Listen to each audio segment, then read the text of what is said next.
I stood alone in my living room, surrounded by untouched food platters, a homemade birthday cake with 70 candles, and decorations I'd spent 3 days putting up. The clock showed 7:30 in the evening. Everyone was supposed to arrive at 5. My phone buzzed. I opened social media and saw my daughter-in-law Brittany's post. 12 photos of my entire family on a luxury cruise ship, all smiling, toasting champagne. The caption read, "Best family vacation ever." Posted 2 hours ago. I sat down heavily, staring at the pictures. My son Marcus, his wife Brittany, my 3 grandchildren, even my younger son's family. Everyone, together, without me. The silence in my house felt like a physical weight pressing down on my chest. I sat there for what must have been hours, unable to move from the couch. The balloon arch I'd assembled over the doorway swayed gently in the breeze from the air conditioning. I'd bought every ingredient fresh that morning from the farmer's market downtown. The roasted chicken had gone cold. The potato salad sat untouched in its crystal bowl. The apple pie, Marcus's favorite since he was 7 years old, remained perfectly sliced but uneaten. My mind kept replaying moments from the past few years. I'd paid for Marcus and Brittany's wedding 7 years ago. $30,000 for the venue, the flowers, the photographer, everything. I remembered Brittany hugging me that day, tears in her eyes, calling me the best mother-in-law anyone could ask for. 2 years later, when they bought their house, I helped with the down payment. $50,000 from my retirement savings. Marcus had been so grateful, promised he'd pay me back someday. I told him not to worry about it. Family helps family. Every Tuesday and Thursday, for the past 5 years, I'd watch the grandchildren. Emma was 9 now, bright and curious. Joshua was 6, all energy and laughter. And Tyler, just 3 years old, with his gap-toothed smile. I'd drive the 20 minutes to their house, pack lunches, help with homework, play endless games of pretend. Brittany always seemed relieved when I arrived, rushing out the door to her real estate showings or her book club meetings.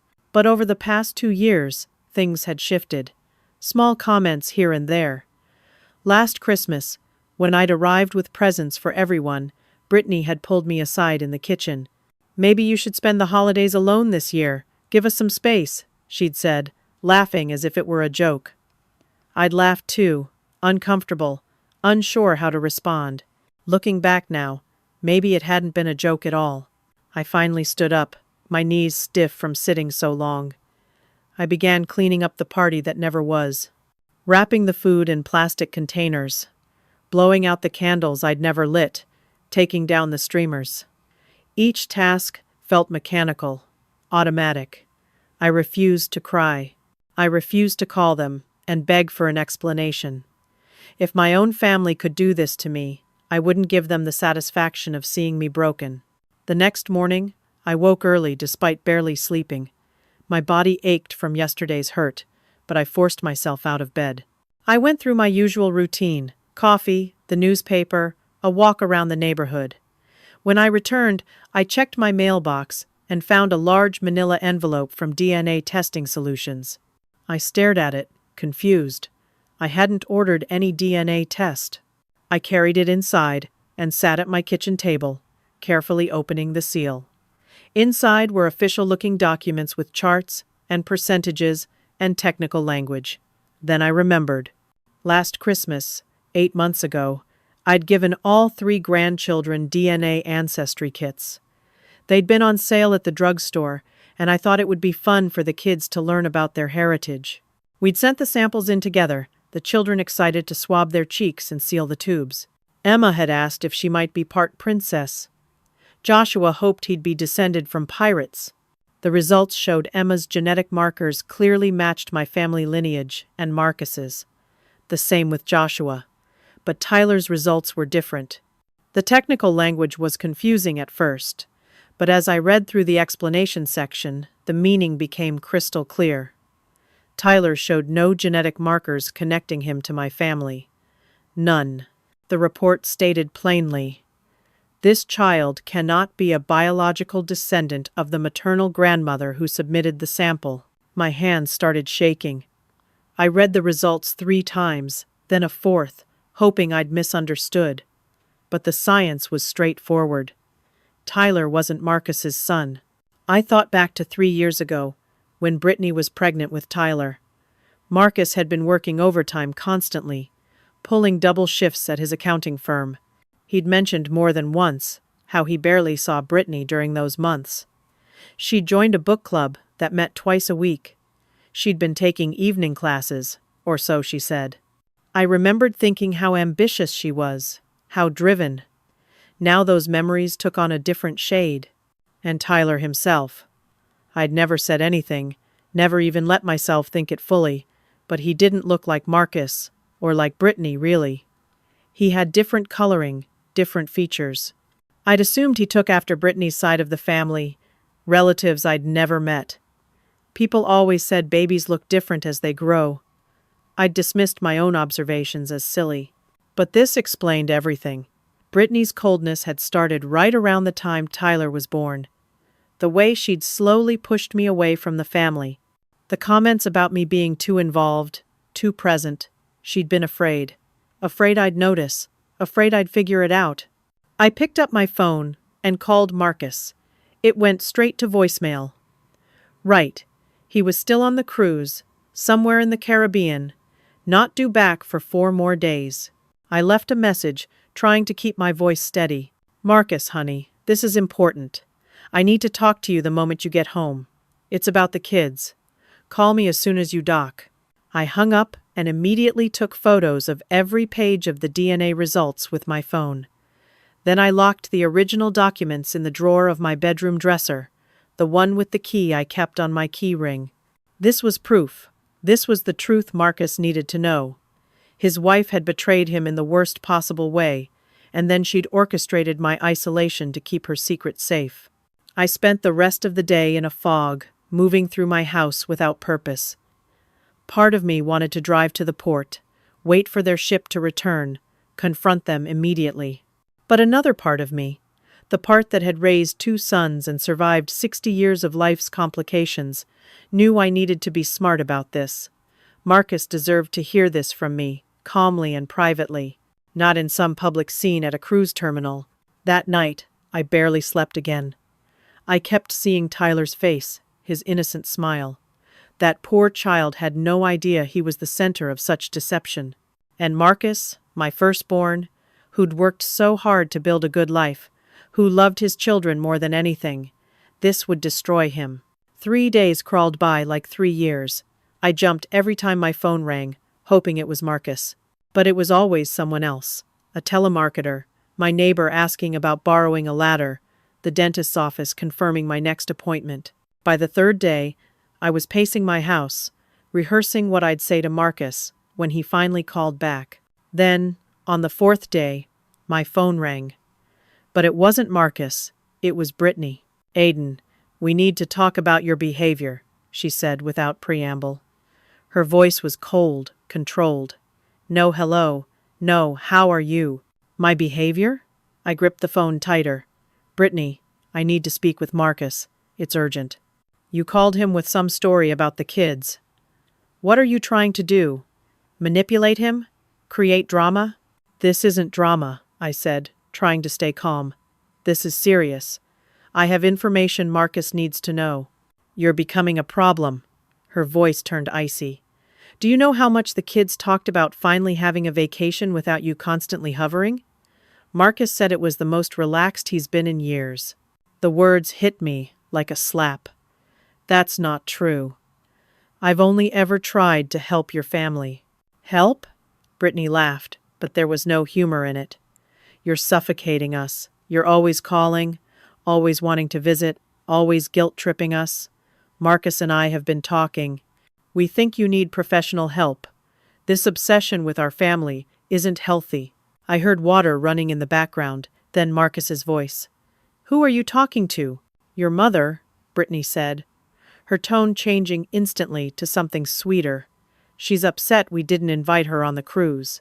There was shuffling, then Marcus's tired voice came through the phone. Mom, we just needed a family trip. Just us. Can we talk about this later? Marcus, this isn't about the cruise, I said quickly. I really need to tell you something about Tyler. About Tyler? He sounded confused, irritated.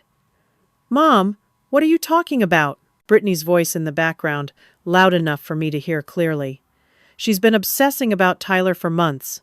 Remember I told you she keeps making weird comments about how he looks different? I'd never said any such thing. Never.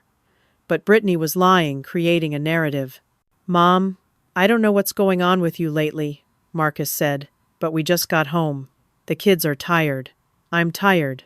Can this wait? No, Marcus, please. I heard the desperation in my own voice. This is important. Can you come by tomorrow? Alone? Before Marcus could answer, Brittany grabbed the phone. He's not coming alone anywhere.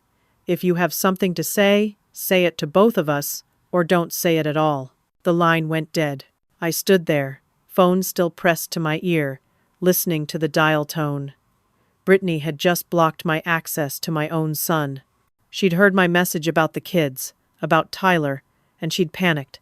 Now she was controlling the narrative, controlling Marcus, controlling everything. My phone buzzed. A text from Derek, my younger son. Mom, Brittany just messaged me. She's worried about you. Said you called Marcus with some strange story. Are you okay? Have you been feeling confused lately? Then another buzz. A message from Carol, my friend from church. Then another from Susan, another church friend. I opened social media and saw Brittany's latest post, put up just minutes ago, sending love to all the caregivers out there dealing with aging parents. It's so hard watching someone you love struggle with confusion and memory issues. Grateful for family support during difficult times. A heart emoji. A sad face. The comments were already rolling in. Praying for you. So sorry you're going through this. Stay strong. I read it 3 times, understanding slowly sinking in. Brittany wasn't just hiding her affair. She was systematically destroying my credibility. She was telling everyone I knew that I was becoming senile, confused, making things up. When I tried to tell Marcus the truth about Tyler, no one would believe me. They'd think I was a confused old woman making wild accusations. Carol called. I answered, my hand shaking. Honey, I saw Brittany's post, Carol said gently. Are you feeling all right? She mentioned you've been having some confusion. I'm fine, Carol, I said. I'm not confused. I'm not having memory issues. Of course, dear. But sometimes we don't notice these things ourselves. Maybe you should talk to Dr. Patterson, just to be safe? I told her I was fine and hung up.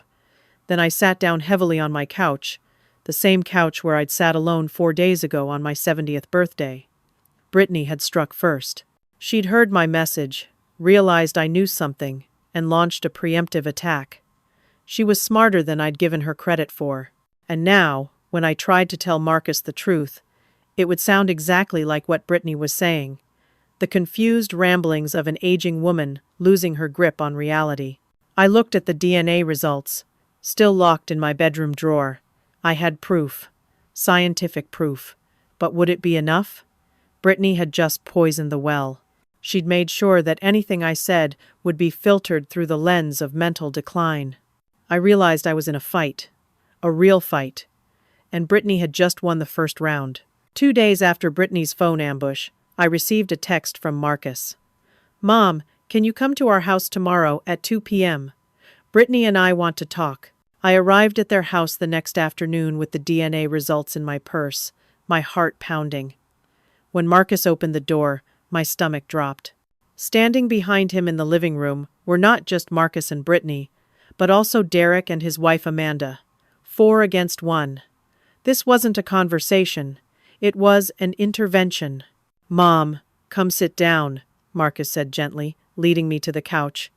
They'd arranged the furniture, so I sat alone while the 4 of them sat across from me, like a tribunal.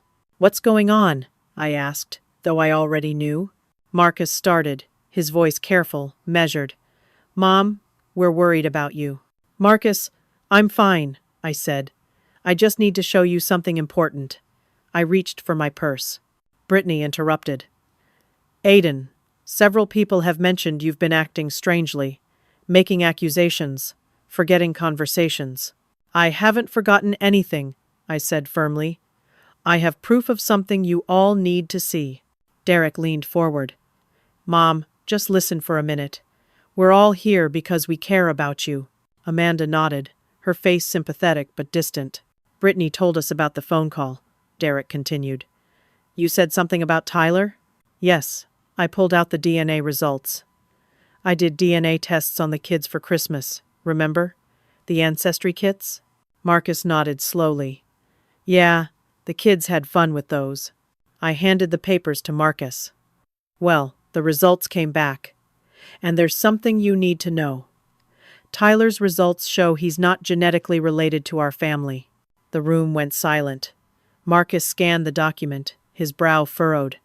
Brittany's face went pale, but she recovered quickly, standing up.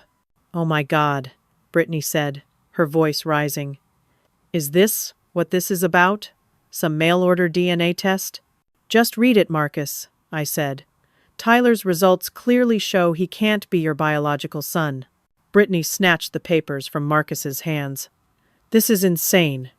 You're accusing me of what, exactly? Cheating? Based on some test you ordered behind our backs? I didn't order it behind anyone's back, I said, trying to stay calm. I gave the kids those tests as gifts. These are the results. Those tests are notoriously inaccurate. Brittany's voice cracked. Everyone knows that. And you're using this to destroy my marriage? To break up our family? She started crying, real tears streaming down her face. Marcus immediately put his arm around her. Mom, Derek said, uncomfortable. Even if there's some issue with the test results, don't you think this is something Marcus and Brittany should discuss privately? I tried. My voice came out louder than I intended. I called Marcus. Brittany deleted my message. That's not true, Brittany said through her tears. God, now she's making things up. Marcus, you heard your voicemail yourself. Mom, I didn't have any voicemail from you, Marcus said quietly. My phone was dead on the cruise. I realized then how thoroughly she'd covered her tracks. Delete the voicemail. Claim it never existed. My word against hers. And everyone was already primed to think I was confused. Marcus, think about it, I pleaded. Think about when Tyler was conceived. Remember how Brittany was never home? Her book club meetings? Brittany's tears stopped instantly, replaced by fury. How dare you! I was taking night classes for my real estate license. Marcus knew that. Marcus nodded. She's right, Mom. Brittany was in classes. I'd never heard about any classes, but Marcus seemed certain. Had there even been classes, or was that another lie? Mom, Marcus said, and I could hear the sadness in his voice. I think Derek's right. I think you need to see someone. Dr. Patterson, maybe? Get checked out? I don't need a doctor. I stood up. I need you to listen to me. Brittany stepped between us. Marcus, I can't have her around the kids if she's going to make these kinds of accusations. What if she says something to them? Marcus hesitated. I saw the moment he made his choice. Not forever, Mom. Just until you get some help. Maybe take a break for a few weeks? You're taking my grandchildren away from me? The words came out as a whisper. Derek spoke up. Mom, maybe some space would be good. Let everyone cool down. Amanda nodded, but wouldn't meet my eyes. I looked around the room at my own sons, siding against me. At Brittany, who looked triumphant behind her tears.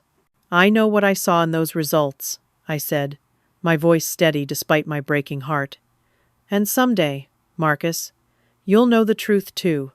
When that day comes, I hope you remember that I tried to tell you. I walked out. No one tried to stop me. I drove home in a daze, gripping the steering wheel so hard my knuckles turned white. When I got home, there was a text from Amanda. Sorry, but we're going to cancel this Thursday's babysitting. The kids have activities. Over the next week, I tried calling Marcus 5 times. Every call went to voicemail. I texted. No response. I tried Derek. He answered once, briefly. Mom, give it time. Let everyone calm down. I checked my phone obsessively. hoping for a message from Emma or Joshua. Nothing. I'd been removed from the family group chat. On Thursday, I drove by Marcus's house just to see if the kids were outside playing. They weren't. My friends from church started treating me differently. Carol was kind but distant. Susan stopped calling altogether. When I showed up for my regular volunteer shift at the community center, the coordinator, Beth, pulled me aside. "Aiden, honey, maybe you should take some time off. Just until you're feeling better." "I'm feeling fine," I said. Beth patted my hand. "Of course, dear, but still, take a break. Rest." I went home and looked around my house. The birthday decorations were finally down, but the space felt empty. My phone sat silent on the counter. No calls, no texts, no grandchildren's voices. I was more alone than I'd been on my 70th birthday. At least then, I'd had hope that it was a mistake, a miscommunication. Now I understood it was calculated, systematic. Brittany had isolated me completely. My family was gone. My friends doubted me. My community thought I was losing my mind. And the DNA results, my proof, meant nothing without someone willing to believe me. I sat in my quiet house as the sun set, thinking about what came next. Brittany had won this round decisively, but I wasn't done fighting. Not yet. 3 weeks after the intervention, I received certified mail. My hands shook as I signed for it, knowing before I opened it that it wouldn't be good news. The return address showed a law firm, Hawthorne and Associates. Inside was a thick packet of legal documents.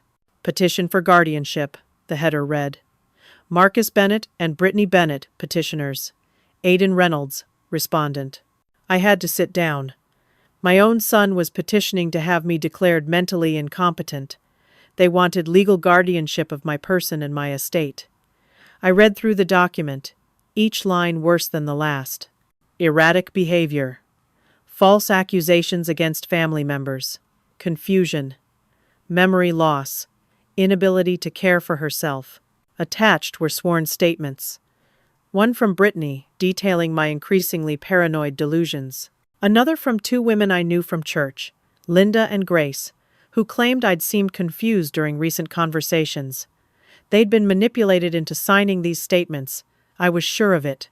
But their signatures were there, notarized and official. The court date was set for 6 weeks from today. I couldn't breathe. If they succeeded, if a judge declared me incompetent, I'd lose everything. My house, my savings, my medical decisions. Everything would be under Marcus and Brittany's control, and Brittany would have complete access to my remaining $400,000 in retirement savings. I tried to call Marcus. Blocked. I tried Derek. He answered on the 5th ring. "Mom, this is for your own good," he said. "We love you." "Derek, please," I begged. "Don't let them do this." "I have to go, Mom." He hung up. I sat alone in my living room, the legal papers spread across my coffee table, and realized I needed help, real help. I grabbed my purse and drove downtown to the first law office I could find. The sign read, "Patricia Brennan, attorney at law, elder law specialist." The receptionist tried to tell me I needed an appointment, but I must have looked desperate enough that she disappeared into the back and returned with a woman in her mid-40s, sharp eyes behind stylish glasses. "I'm Patricia Brennan," she said. "Come in." I followed her into a conference room and poured out my story. Everything, the birthday party, the cruise, the DNA results, Brittany's manipulation, the intervention, and now this guardianship petition. Patricia listened without interrupting, taking notes. When I finished, she examined the DNA results I'd brought. "These look legitimate to me. Have you had them verified by another lab?" "No," I admitted. "We should do that. But Aiden, I need you to understand something. In a guardianship hearing, they're going to paint you as paranoid and delusional. The DNA test will be dismissed as the obsession of a confused woman. We need to prove you're completely mentally competent, and we need to find evidence of why Brittany is really doing this." "How do we do that?" "First, you undergo comprehensive psychological testing. We get multiple psychiatrists to evaluate you. Second, I hire a private investigator to look into Brittany's background. There's more to this story. I can feel it. People don't go to these lengths just to hide an affair. Third, we fight this guardianship petition with everything we have. How much will this cost? $15,000 retainer to start. I didn't hesitate. I'll pay it. Over the next 2 weeks, I underwent evaluation after evaluation. Psychiatrists tested my memory, my cognition, my emotional stability. Each time, I passed with flying colors. No dementia, no cognitive impairment, no memory issues. I was, according to 3 separate mental health professionals, completely mentally sound. Patricia hired a private investigator named Frank, a retired police detective in his 60s with a weathered face and kind eyes. He started digging into Brittany's past. 1 week before the guardianship hearing, Frank called Patricia with his findings. I sat in Patricia's conference room as she put him on speaker. "You were right," Frank said. "There's a lot more going on here. Brittany has a secret bank account. Over the past 3 years, she's transferred $230,000 into it." My hand flew to my mouth. "Where did the money come from?" Patricia asked. "Multiple sources. Marcus's accounts, his business accounts. But here's the kicker. Also from Aiden's accounts." "What?" I gasped. Frank continued. "Aiden, 3 years ago, you added Brittany as an authorized user on your checking account. Remember? You were having surgery and needed someone to help pay bills." I did remember. I'd trusted her. "How much did she take from me?" "Approximately $80,000. Small withdrawals over time. Enough to avoid triggering any fraud alerts." I felt sick. She'd been stealing from me for 3 years. And from Marcus. "There's more," Frank said. "I tracked down the man Brittany had the affair with. His name is Troy Castellano. He worked in IT at Marcus's company. He transferred to the California office 3 years ago, right after Tyler was born." The timeline matched perfectly. "Is he still in California?" Patricia asked. "No. He lost his job 8 months ago. And here's where it gets interesting. He's been texting Brittany. I managed to get phone records. He's blackmailing her." Patricia and I exchanged glances. Blackmailing her? How? "He's threatening to tell Marcus about Tyler unless she pays him. She's been sending him $5,000 a month for the past 8 months. 40,000 total. His latest message says he wants 50,000 by next week, or he's flying out to tell Marcus everything himself." I sat back in my chair, my mind reeling. So the guardianship petition isn't just about hiding the affair. "No," Patricia said grimly. "It's about getting permanent legal access to your remaining savings. She's desperate. Troy is bleeding her dry. She needs more money, and she needs to make sure you can never expose her." "What do we do?" I asked. "We have 2 options. 1, we reveal everything at the guardianship hearing. Brittany goes to jail for theft and fraud. But Marcus will be humiliated publicly, and you'll be destroying your son's life in open court. 2, we approach Marcus privately with all the evidence. Give him a chance to handle this within the family." I thought about Marcus, my firstborn, the boy I'd raised to be honest and kind. He deserved better than public humiliation. "I want to talk to Marcus," I said. "One more time. He deserves to hear this from me." "The restraining order," Patricia reminded me. "Right. I'd forgotten. Last week, Brittany had filed a restraining order against me, claiming I'd been stalking her family. It was granted temporarily. I was legally prohibited from going within 500 feet of Marcus's home or contacting any family member." "Then you approach him," I said. "Set up a meeting. Tell him it's urgent. Tell him his mother isn't the enemy." Patricia picked up her phone. "I'll call him now." She dialed, put it on speaker. Marcus answered on the 3rd ring. "Mr. Bennett, this is Patricia Brennan. I represent your mother in the guardianship case. I have evidence that will change everything. I need 1 hour of your time." "What kind of evidence?" Marcus sounded wary. "Evidence that your wife has been committing fraud and theft. Evidence about Tyler's paternity. Evidence that you've been lied to for years." I'm not meeting with you to hear more accusations against Brittany. Then I'll see you in court, where this will all become public record. Your choice, Mr. Bennett. Private meeting or public humiliation." The silence stretched out. Finally, Marcus spoke. "1 hour. Your office. Tomorrow at 3. But I'm bringing Brittany." "No," Patricia said firmly. "You come alone, or not at all. This is your last chance to hear the truth before it destroys everything." Another long pause. "Fine. Alone." Patricia hung up and looked at me.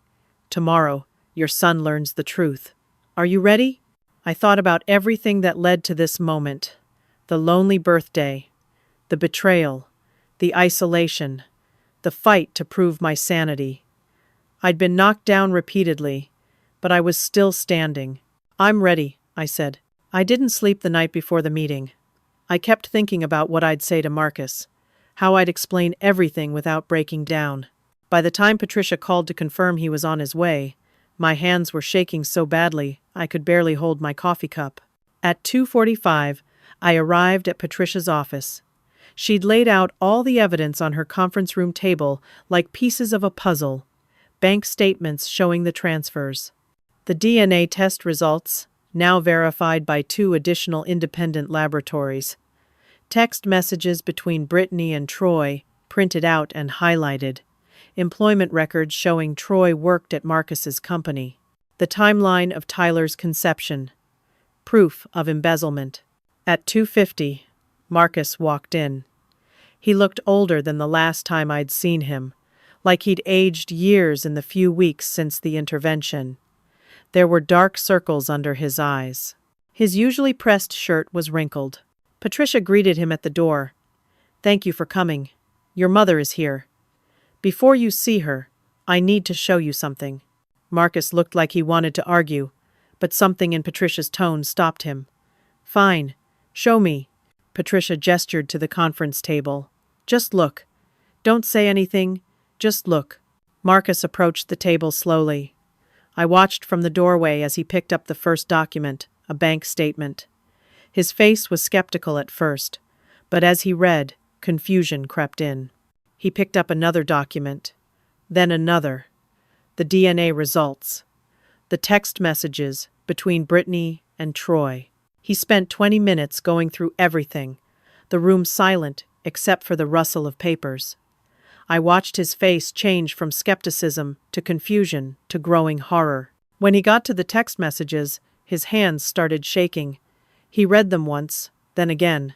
"Troy to Brittany. You need to pay me or I tell Marcus everything. How much is your marriage worth?" Brittany to Troy. "I don't have more money. You're bleeding me dry." Troy to Brittany. "Not my problem. I want 50,000 by next Friday or I'm buying a plane ticket." Marcus set down the papers and looked at Patricia. "Where did you get these?" "From a licensed private investigator. Everything you're seeing is verified and legal. Your wife has been systematically stealing from you and your mother for 3 years. She's embezzled over $200,000. She's been paying blackmail to her former lover, Tyler's biological father. And when your mother discovered the truth and tried to tell you, Brittany launched a campaign to have her declared mentally incompetent so she could access the rest of your mother's savings." Marcus looked at the DNA results again. "Tyler's not my son." "No," Patricia said gently. "The results have been confirmed by 3 independent laboratories. Tyler is not biologically related to you or your mother." Marcus sank into a chair. I couldn't stay in the doorway anymore. I stepped into the room. "Marcus." He looked up, and when our eyes met, his face crumpled. "Mom. Oh God, Mom. What have I done?" I moved to sit beside him, put my hand on his shoulder. He leaned into me like he used to when he was a little boy, and I heard him start to cry. "I'm so sorry," he choked out. "You tried to tell me. You tried. And I didn't believe you. I chose her. I tried to have you declared incompetent.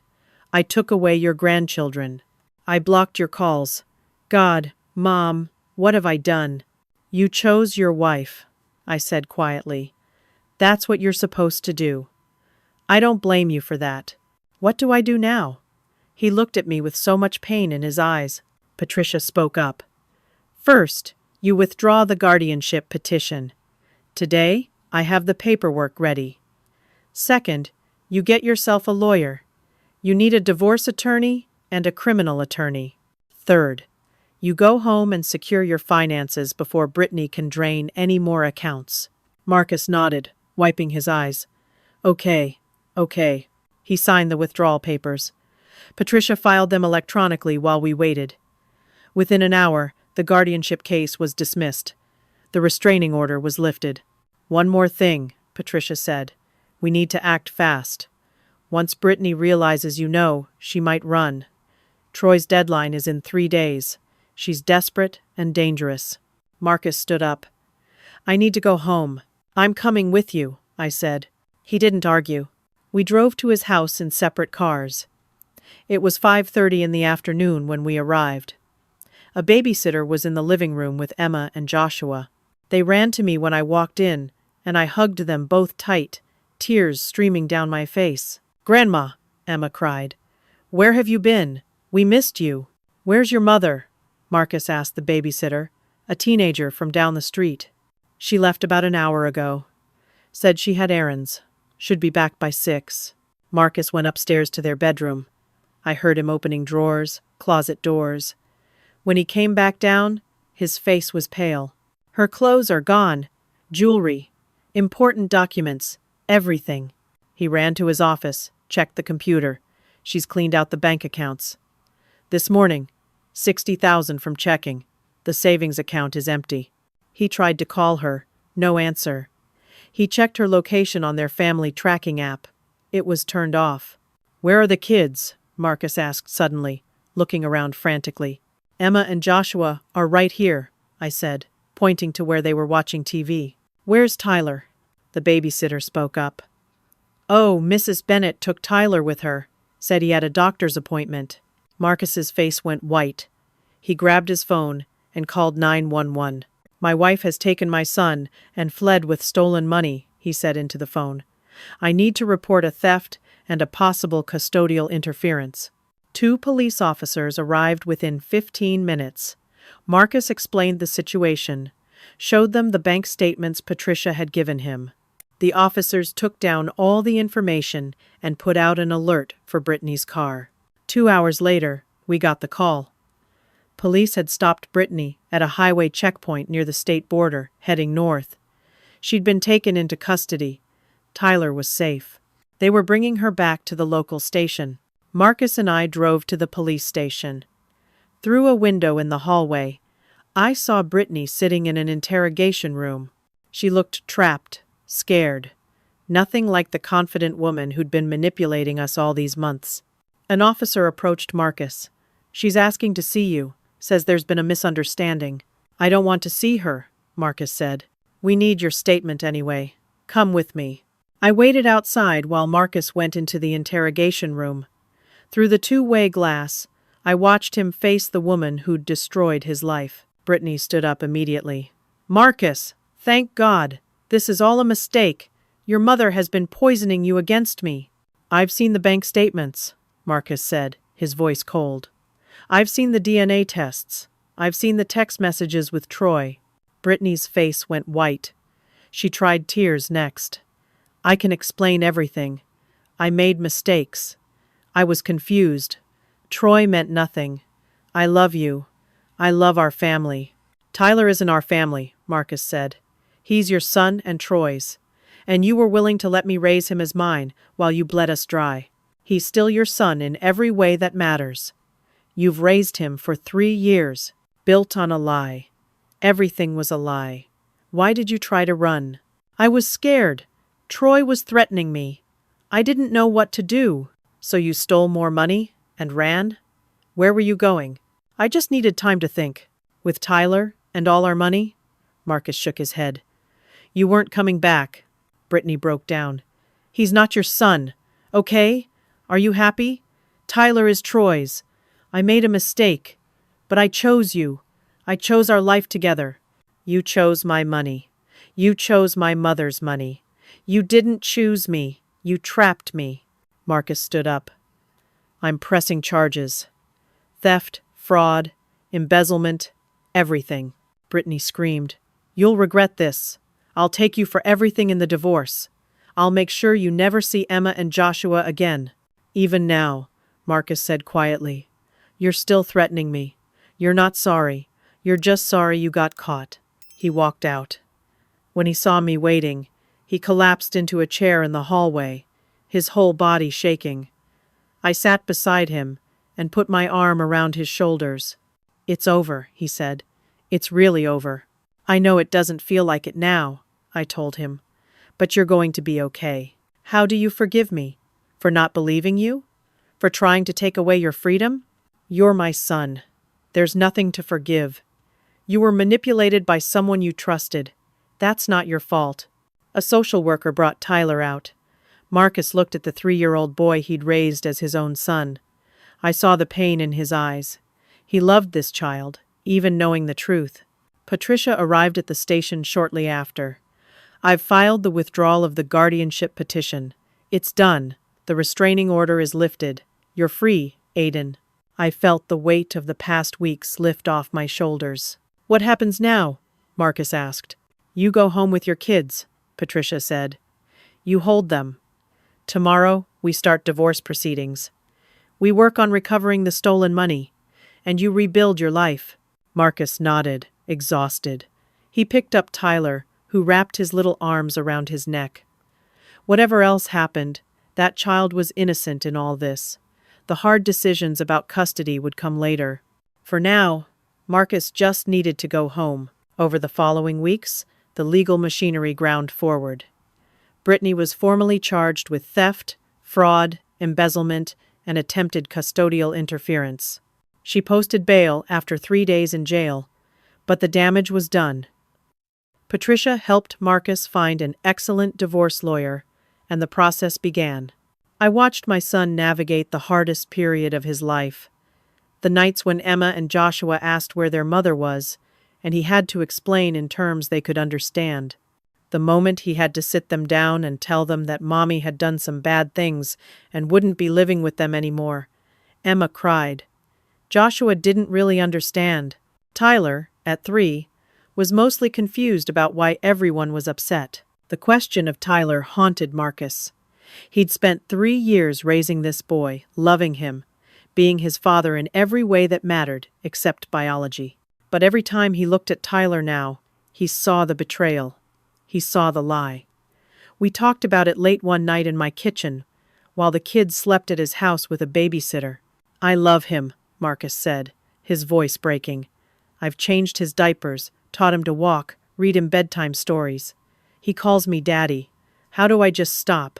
You don't have to stop, I said gently. Love doesn't work like that. But every time I look at him, I see her. I see Troy. I see everything that was taken from me. Troy had emerged from California, demanding paternity rights once he learned about Brittany's arrest. He wanted custody. Legal battles ensued, lawyers argued. Courts deliberated. In the end, they reached a painful compromise. Troy would take primary custody of Tyler. Marcus would have visitation rights if he chose to exercise them. The day Marcus had to let Tyler go was one of the hardest I'd ever witnessed. Tyler didn't understand why he was leaving, why he was going to live with a stranger. He cried for Marcus. Marcus held him, tears streaming down his own face, trying to explain in words a 3-year-old could comprehend. You're going to meet your other daddy, Marcus said, and I'll still see you sometimes. I promise. Don't want another daddy, Tyler sobbed. Want you. I had to leave the room.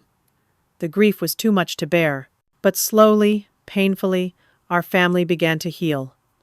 Marcus sold the house where he'd lived with Brittany. Too many memories, too much pain embedded in those walls. He bought a smaller place, just 10 minutes from my house. Emma and Joshua struggled at first. They missed their mother, despite everything. They started therapy, working through their confusion and hurt. I became their anchor. I was there every day after school. Tuesday and Thursday babysitting resumed, but now it was every afternoon. Homework at my kitchen table, snacks, and stories. The stability they desperately needed. Emma, now 10, told me one afternoon while we made cookies together, "I'm glad we have you, Grandma. You never left us." Derek came to see me about a month after Brittany's arrest. He brought flowers, his eyes red from crying even before he spoke.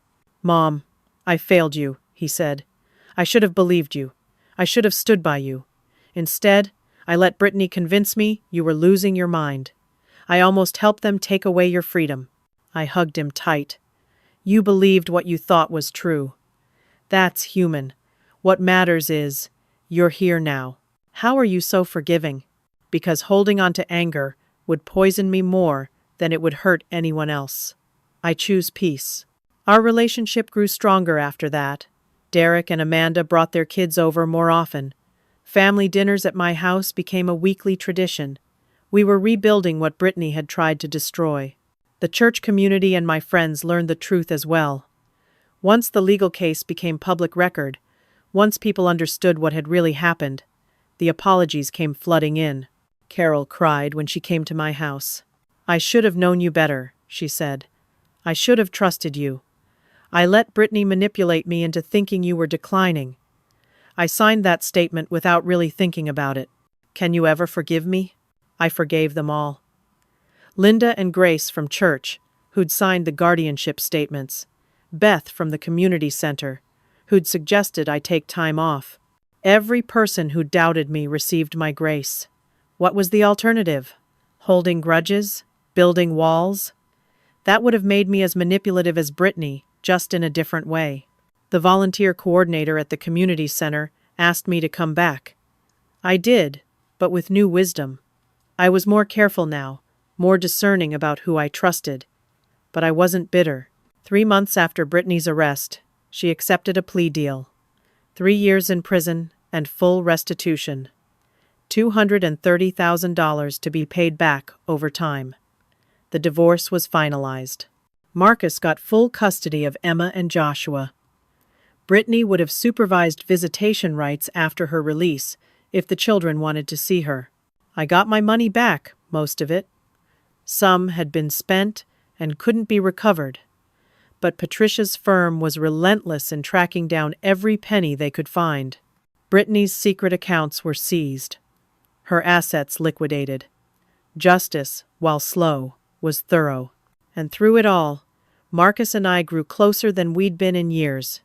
We'd been through fire together and come out stronger. He told me once, sitting on my back porch with coffee as the sun came up, "You saved my life, Mom. If you hadn't fought, if you'd given up when we didn't believe you, I'd still be living that lie. Brittany would have destroyed everything." "I couldn't give up on you," I said simply. "You're my son. I don't deserve your forgiveness. Good thing love isn't about deserving it." 6 months after my 70th birthday, I stood in my living room again, but this time it was completely different. It was Thanksgiving, and my house was full of people. The dining table was extended with extra leaves to fit everyone. Marcus sat at one end with Emma and Joshua beside him. Derek and Amanda were there with their 2 children. Carol and Susan from church had been invited as honored guests. Patricia and Frank, my attorney and the investigator who'd helped save my life, sat near the kitchen, laughing at something Derek said. The contrast was stark. 6 months ago, I'd stood in this same room alone, abandoned, surrounded by untouched food and decorations I'd put up for a family that never came. Today, the room buzzed with conversation and laughter. The scent of roasted turkey filled the air. 3 pies sat cooling on the counter. The table could barely hold all the food. This morning, I'd gotten up early to start cooking. As I'd worked in the kitchen, I thought about the journey from that lonely birthday to this moment. It had been brutal. There'd been days when I wasn't sure I'd survive the isolation, the betrayal, the systematic destruction of my reputation. Days when giving up seemed easier than fighting. But I'd learned something crucial during those dark weeks. I was stronger than I knew. When everything else was stripped away, my family, my reputation, my community standing, I still had myself, my integrity, my truth. No one could take that from me unless I let them. The doorbell rang. I opened it to find Patricia and Frank, both smiling. "We brought wine," Patricia said, handing me 2 bottles. One red, one white. "And dessert," Frank added, holding up a bakery box. "Chocolate cake." "You didn't have to bring anything," I said, ushering them in. "Are you kidding?" Patricia laughed. "After everything we went through together, we're practically family now." She wasn't wrong. This group of people in my home weren't just family by blood. They were family by choice, by loyalty, by the bonds forged through adversity. Over the past months, the legal aftermath had slowly resolved itself. Brittany's guilty plea meant she was currently serving her sentence at the Women's Correctional Facility, 2 hours north. She'd written Marcus several letters. He'd shown me one of them. It was full of apologies, explanations, justifications. She'd been confused, she wrote. Troy had manipulated her. She'd been scared. She understood now that she'd made terrible mistakes. Marcus had written back once, "Your mistakes destroyed our family. You didn't just betray me. You tried to destroy my mother. You stole from everyone who trusted you. I hope you find peace in prison, but I can't have you in my life anymore. The children will decide for themselves when they're older if they want contact with you. Until then, goodbye." He'd shown me that letter before mailing it. I told him I was proud of him. Tyler was living with Troy in California now. Marcus had visited twice, brief, uncomfortable meetings in supervised settings. The pain was still too fresh. Tyler was adjusting, according to the social worker's reports. Children were resilient, but Marcus mourned the loss of the boy he'd raised as his son. That grief would take time to heal. The recovery of the stolen money had been mostly successful. 190,000 of the 230,000 had been recovered. The rest was gone, spent by Brittany in ways that couldn't be traced. But Patricia had been thorough. She'd frozen accounts, filed liens, pursued every legal avenue. I got 75,000 back. Marcus got the rest. It wasn't everything, but it was justice. As everyone gathered around the table for dinner, Marcus stood up and tapped his glass. The room quieted. "I'd like to say something," he began. His voice was stronger than it had been months ago. Steadier. "Mom, 6 months ago, I stood in a lawyer's office and saw evidence that my whole life was a lie. But I also saw evidence of something else. Your love, your persistence, your refusal to give up on me, even when I'd given up on you." His voice cracked slightly, but he continued. "You could have walked away. You could have let me figure it out myself. But you fought for me. You fought for the truth, and you saved me." Emma spoke up suddenly. "You saved all of us, Grandma." Joshua nodded enthusiastically. "We love you, Grandma." I felt tears prick my eyes. "I love you all too, more than you know." We ate dinner together, the conversation flowing easily. Emma told a long, detailed story about her school play. Joshua demonstrated his new skill of eating mashed potatoes without using his hands, which earned him a gentle reprimand from Marcus and laughter from everyone else. Derek and Marcus talked about taking the kids camping next summer. Amanda and Carol discussed a new community project at church. This was what mattered. Not the money recovered or the legal victories. This. People gathered, sharing food and stories, building new memories on top of the painful old ones. After dinner, as people moved to the living room for dessert and coffee, Marcus and I stepped out onto the back porch. The November air was cool but not unpleasant. We stood side by side, looking at the yard where leaves had started to fall. "Do you ever regret it?" Marcus asked. "Fighting back? It would have been easier to just walk away." "Easier?" I considered his question. "Maybe. But I didn't raise you to walk away from the truth. I couldn't walk away from you." "Brittany called me from prison last week," he said quietly. "What did she say?" "She apologized.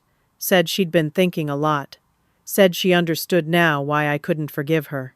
She asked about the kids." "What did you tell her?" "That they're healing? That they ask about her sometimes. That maybe someday when she's out, we can talk about supervised visits. But not yet." I nodded. "That's fair. She's still their mother, despite everything. You're more of a mother to them now than she ever was." "No," I said firmly. "I'm their grandmother. That's a different kind of love, but just as important. They need to know they had a mother who made terrible choices, but that doesn't mean they're destined to make the same ones. That's an important lesson." Marcus was quiet for a moment. Then he asked, "What did you learn from all of this?" I thought carefully before answering. "I learned that truth is worth fighting for, even when it costs you everything. I learned that love isn't about being believed immediately. It's about standing firm in what you know is right, even when you're standing alone. I learned that family isn't just who shares your blood. It's who stands beside you when everything falls apart." I paused, gathering my thoughts. "But most importantly, I learned that you can survive betrayal. You can survive isolation. You can survive being doubted by the people you love most. And on the other side of that survival, you find out who you really are. You find your strength." "You're the strongest person I know," Marcus said softly. "I'm just a mother who refused to give up on her son. That's not strength. That's love." We stood in comfortable silence for a while, then returned to the warmth inside. Patricia had cut the chocolate cake and was serving slices. Frank was showing Joshua a magic trick with a quarter. Carol and Amanda were planning next week's church volunteer schedule. I caught my reflection in the window and paused. I was 70 years old now, 6 months older than when I'd stood alone in this house on my birthday. I'd been through hell. I'd been betrayed, isolated, doubted, legally attacked. I'd lost everything that mattered, or so I'd thought. But I was still standing. More than that, I was thriving. My family was restored. My reputation was cleared. My community had embraced me again. And I discovered something about myself I hadn't fully known before. I was unbreakable. Not because nothing could hurt me, but because I could be hurt and still get back up. As the evening wound down and people started to leave, Emma hugged me tight at the door. "Grandma, can we do this again for your birthday? A real party this time?" I laughed.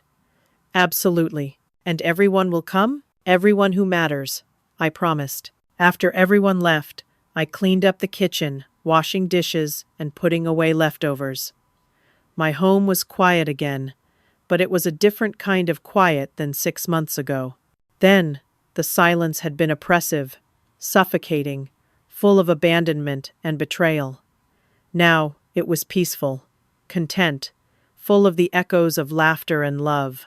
I made myself a cup of tea and sat in my favorite chair, thinking about that social media post Brittany had shared from the cruise.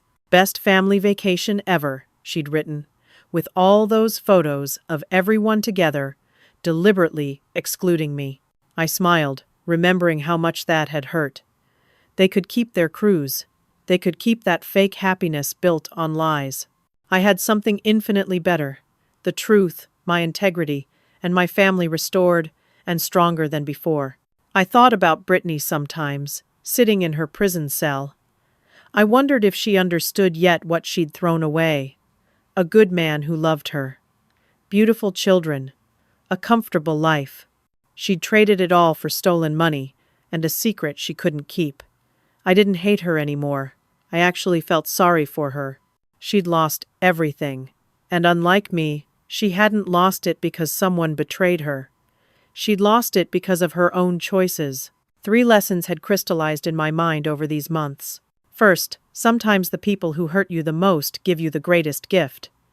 They show you your own strength. Brittany had tried to destroy me, and instead, she'd revealed what I was made of. Second, the truth may cost you everything in the short term, but lies cost you your soul in the long term.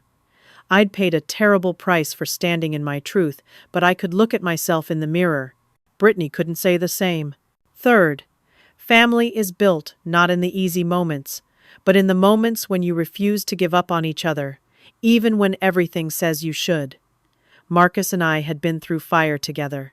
Our relationship was stronger now than it had been in decades because we'd been tested and hadn't broken. I finished my tea and turned off the lights.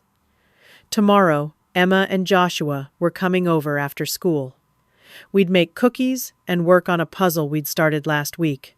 Life had returned to a rhythm, a good rhythm, one built on honesty and love instead of manipulation and lies. As I got ready for bed, I thought about what I'd tell someone else going through betrayal like this. What wisdom had I earned through all this pain? Stand in your truth, even when you stand alone. Fight for the people you love, even when they don't fight for you. Remember that your worth isn't determined by whether others believe you. And know that you're stronger than you think. So much stronger.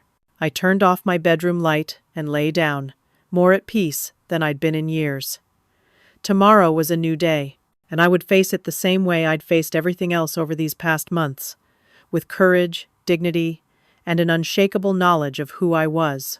I'd turned 70 alone, abandoned, betrayed, but I'd survived it. I'd fought back, and I'd won. Not just in the legal sense, though that mattered. I'd won in the ways that truly counted. I'd kept my integrity. I'd saved my son. I'd restored my family. I'd proven that truth, while often painful, always prevails in the end. Before I fell asleep, I had one final thought. Thank you, Brittany. You tried to destroy me, and instead, you showed me exactly how strong I am. I wouldn't wish this pain on anyone, but I wouldn't trade the person I've become for anything. Now let me ask you something. Have you ever had to fight for the truth when everyone doubted you? Have you ever stood alone, knowing you were right, even when the whole world seemed to disagree? How did you find the strength to keep going? I'd love to hear your stories in the comments below. If this story touched your heart, please hit that like button. Subscribe to hear more stories about overcoming betrayal, standing in your truth, and finding strength you never knew you had. And share this with someone who needs to hear it today. Someone who's fighting their own battle and needs to know they're not alone.